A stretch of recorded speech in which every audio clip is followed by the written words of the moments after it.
لا حول ولا قوة إلا بالله العلي العظيم أعوذ بالله من الشيطان الرجيم بسم الله الرحمن الرحيم الحمد لله رب العالمين الصلاة والسلام على محمد وآله الطيبين الطاهرين واللعنة الدائمة على أعدائهم أجمعين۔ محترم ناظرین، السلام علیکم ورحمۃ اللہ وبرکاتہ۔ ایک مرتبہ پھر آپ تمامی حضرات کی خدمت میں حسن اخلاق کے عنوان سے گفتگو لے کر حاضر ہوئے ہیں، اور یہ ہماری گفتگو کا نواں حصہ ہے، یعنی نویں قسط ہے اور ایپیسوڈ نواں ہے۔ آج کی گفتگو اور کل ہمارا آخری ایپیسوڈ ہوگا انشاءاللہ۔ تو ہم آج کی گفتگو میں جو بات کریں گے اور جو باتیں آج کی گفتگو میں ہوں گی وہ اس طریقے سے ہوں گی کہ ابھی تک جو ہم نے گفتگو کی ہے وہ حسن اخلاق کے مالک لوگوں کے لیے، کہ کیسے ان کے کمالات اور ان کی باتیں، ان کے اوصاف اہل بیت علیہم الصلوۃ والسلام نے بیان فرمائے ہیں، اور کس طریقے سے پروردگار کی بارگاہ میں صاحب حسن اخلاق ایک درجہ رکھتا ہے اور ایک یعنی محبوب شخص ہے۔ لیکن آج کی انشاءاللہ گفتگو میں یہ بات آپ کے گوشگزار کرنی ہے کہ حسن اخلاق کے مقابل میں اگر کل کی گفتگو آپ حضرات کے ذہن عالیہ میں ہو، تو کل میں نے آپ کی خدمت میں عرض کیا تھا کہ اللہ کو دو چیزیں پسند ہیں اور دو چیزیں ناپسند ہیں۔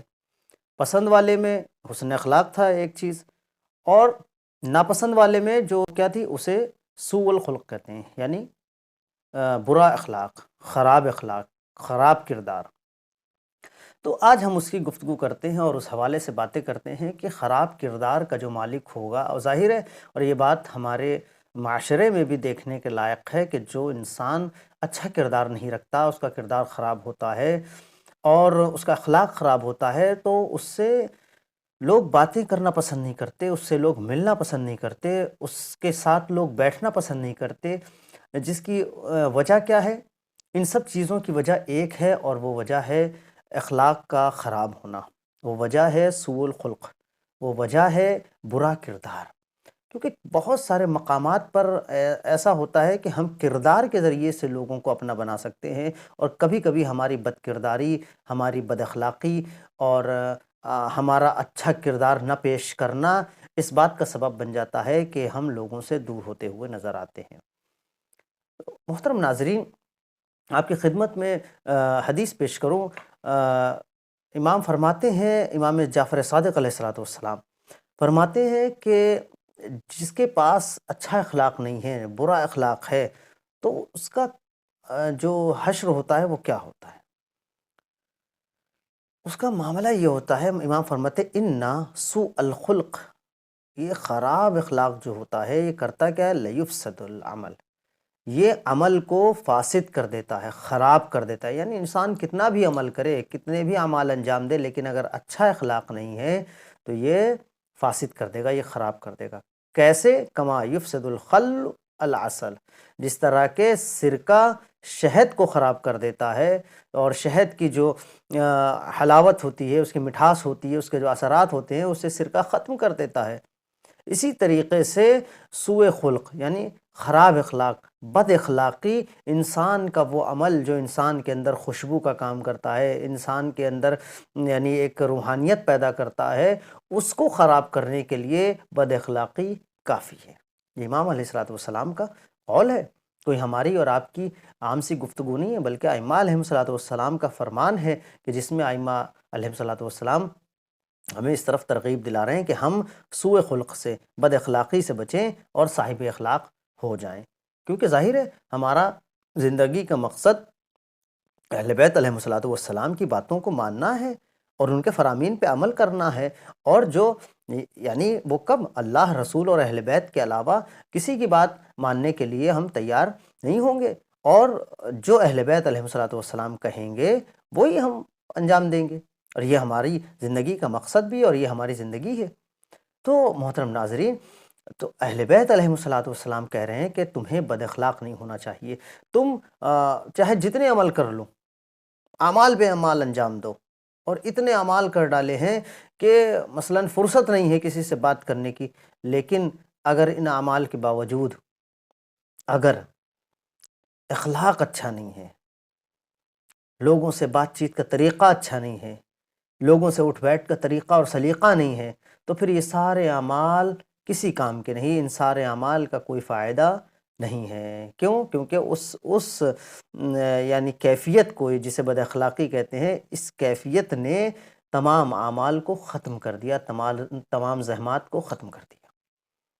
محترم ناظرین، تو یہ اہل بیت علیہ السلام اس طرف ترغیب دلا رہے ہیں، بلکہ ایک اور روایت میں پیغمبر اکرم صلی اللہ علیہ وآلہ وسلم کا قول اور ان کی حدیث کو امام صادق علیہ السلام نے اس طریقے سے نقل کیا، اور امام سے یہ روایت آئی ہے کہ امام فرماتے ہیں قال النبی صلی اللہ علیہ وآلہ وسلم، امام نے فرمایا کہ پیغمبر اکرم صلی اللہ علیہ وآلہ وسلم نے ارشاد فرمایا اب اللہ عز وجل لصاحب الخلق السیء بالتوبہ، یعنی جس انسان کا اخلاق برا ہے، جو بد اخلاق ہے، پروردگار عالم اس کی توبہ بھی قبول نہیں کرتا، اس کی توبہ قبول نہیں کرتا پروردگار عالم۔ کیوں؟ اس لیے کہ اس کا اخلاق برا ہے، وہ بد اخلاق ہے۔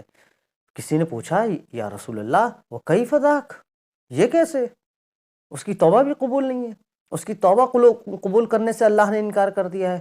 پیغمبر صلی اللہ علیہ وآلہ وسلم نے فرمایا لِأَنَّهُ إِذَا تَابَ، کیونکہ وہ شخص جب توبہ کرتا ہے من ذنب، ایک گناہ کے لیے توبہ کرتا ہے، وقع فی ذنب اعظم منہ، تو اس سے بڑے گناہ میں وہ پڑ جاتا ہے۔ کیوں؟ کیونکہ ایک گناہ کے لیے توبہ کیا، اور چونکہ اخلاق اچھا نہیں ہے، بد اخلاقی ہے، تو پھر اب اس سے بڑا گناہ اس کے سر آ جاتا ہے اور وہ اس میں مبتلا ہو جاتا ہے۔ تو پروردگار عالم ایسے شخص کی توبہ قبول نہیں کرتا اور انکار کرتا ہے کہ میں اس کی توبہ قبول نہیں کروں گا۔ اس کی وجہ کیونکہ وہ ایک بات پہ نہیں ہے، اس کا اخلاق برا ہے، ایک سے توبہ کرتا ہے، دوسرے کے لیے مثلا وہ تیار ہوتا ہے۔ تو ہمیں اپنے اخلاق کو سدھارنا ہے، ہمیں اپنے اخلاق کو بہتر بنانا ہے۔ ایسا نہ ہو کہ ہم اہل بیت کی بارگاہ میں اس طریقے سے پہنچیں کہ ہم ان لوگوں میں شامل ہو جائیں جو بد اخلاق ہیں، جن سے اخلاق کا کوئی ربط نہیں ہے۔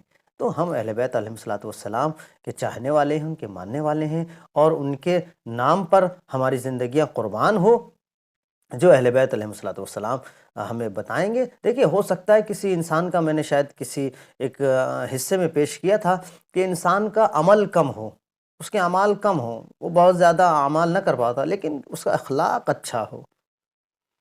اگر اخلاق اچھا ہوگا تو یہ سارے اعمال جو کم ہیں وہ اس چیز کو ڈھانک لے گا، اچھے سے کور کر لے گا۔ کیوں؟ کیونکہ اس کا اخلاق اچھا ہے، اس کے ملنے جلنے کا سلیقہ اچھا ہے۔ تو عزیزان گرامی اور محترم ناظرین، اس چیز کی ضرورت ہے ہمارے معاشرے میں، اس چیز کی ضرورت ہے ہمارے اپنے مجتمع میں، ہمارے گھروں میں اور ہماری سوسائٹی میں۔ اس چیز کی ضرورت ہے کہ ہم اپنے میل جول کے طریقے کو اچھا رکھیں۔ اسلام کا جو آئین ہے، اسلام کا جو طریقہ ہے، وہ یہ ہے جو اہل بیت علیہ السلام نے بتایا ہے۔ لوگ بد اخلاقی کو ایک نیا مثلا دین بنا رہے ہیں اور نئے طریقے سے پیش کر رہے ہیں، اور اس کے اوپر رویہ ہے وہ اور جسارت والا ہے کہ ارے ہم بد اخلاقی بھی کر رہے ہیں، اوپر سے جسارت بھی دکھا رہے ہیں کہ ہم صحیح ہیں۔ اہل بیت علیہ السلام کو یہ نہیں چاہیے۔ اہل بیت علیہ السلام کو وہ بندہ چاہیے کہ جو اخلاق سے مزین ہو، جو اخلاق کا مالک ہو۔ آپ دیکھیں، ایک مقام پر امام جعفر صادق علیہ السلام اس طریقے سے ارشاد فرماتے ہیں من ساء خلقہ، جس کا اخلاق برا ہے، ہوتا کیا ہے؟ عذب نفسہ، وہ خود اپنے ہی نفس کو اذیت دے رہا ہے اور عذاب میں ڈال رہا ہے۔ کیوں؟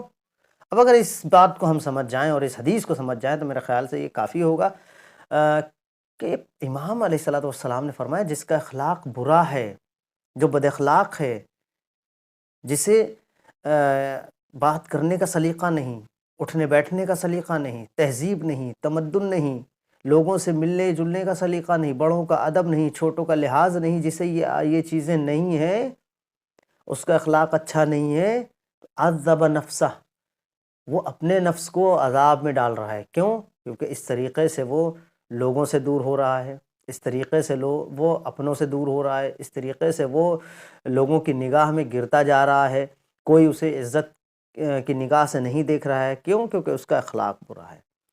تو اگر یعنی خدا کی نگاہ میں، اہل بیت علیہ الصلوۃ والسلام کی نگاہ میں، انبیاء کی نگاہ میں، پیغمبر صلی اللہ علیہ وآلہ وسلم کی نگاہ میں، اور خود مومنین کی نگاہ میں، لوگوں کی نگاہ میں بلند مرتبہ چاہیے، اور یعنی صاحب عزت ہونا ہے تو پھر اس کے لیے ضروری ہے کہ انسان کو بااخلاق ہونا چاہیے۔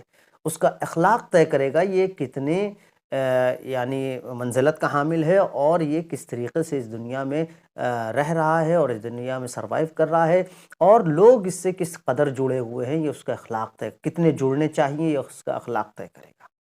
محترم ناظرین، تو آج کی گفتگو انشاءاللہ یہیں تک ہے۔ انشاءاللہ کل کی ہماری غالباً آخری گفتگو ہے، اور انشاءاللہ آپ کی خدمت میں بقیہ گفتگو کل پیش کریں گے۔ تب تک کے لیے آپ کی خدمت سے بداع چاہتے ہیں۔ السلام علیکم ورحمۃ اللہ وبرکاتہ۔